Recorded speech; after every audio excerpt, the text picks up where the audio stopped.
So let's review where we've gone so far. We have drawn our image, we sketched it out, we used rulers to lay out everything, and now we've got our pictures on the side. We inked it with permanent marker. You can't use regular marker because that'll smear when you use the watercolors. This is just a real quick video. Before you can start with watercolors, you have to do two things. One, when you get done with this video, you're going to have to watch the one on watercolors. If you have already watched it, you can go ahead and skip it, but you're going to be using watercolors next. The other thing is you're going to have to erase your pencil marks. So I've got a lot of pencil marks on there. You're just going to get an eraser, and you're going to take an eraser to the entire thing. Now, are you going to get every single pencil mark up? No, probably not.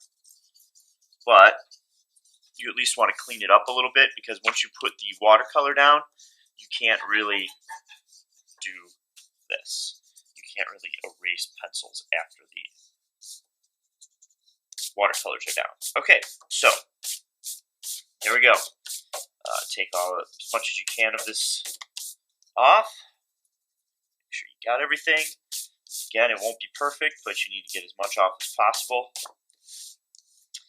Okay, before I get started with watercolors, I'm going to need to get all the things I'm going to need. First, I've got a water dish.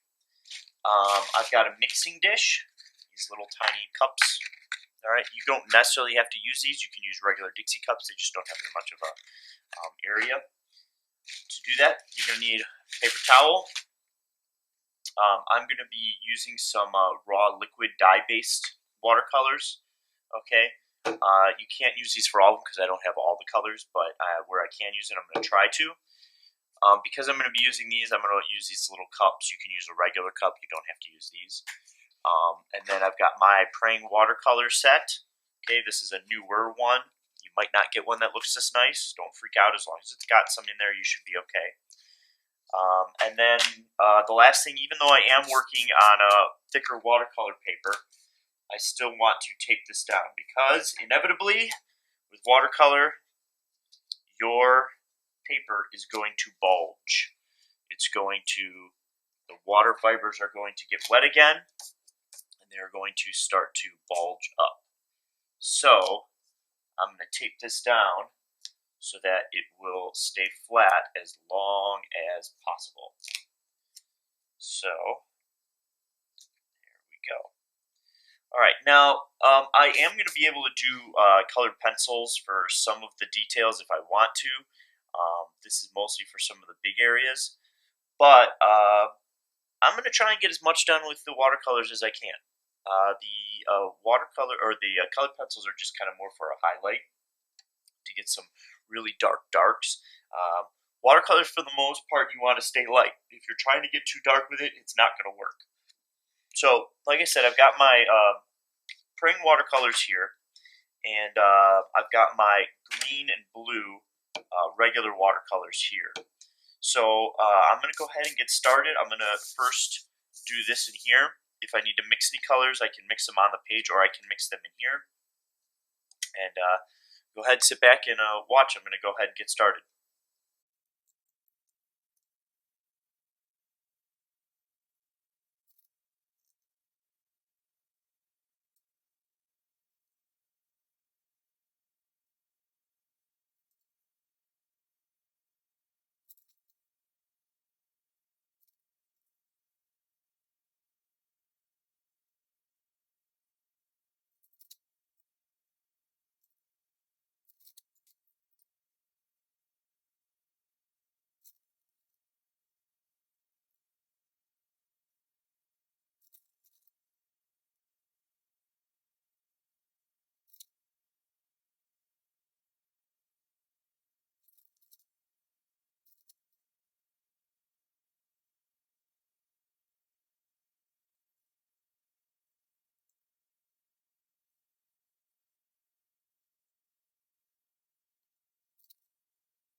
Okay, so you can see my project is sufficiently bubbling up there.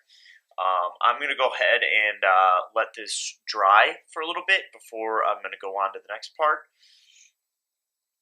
Like I said, just let it sit for a little while and let the paper fibers kind of dry out, flatten out a little bit.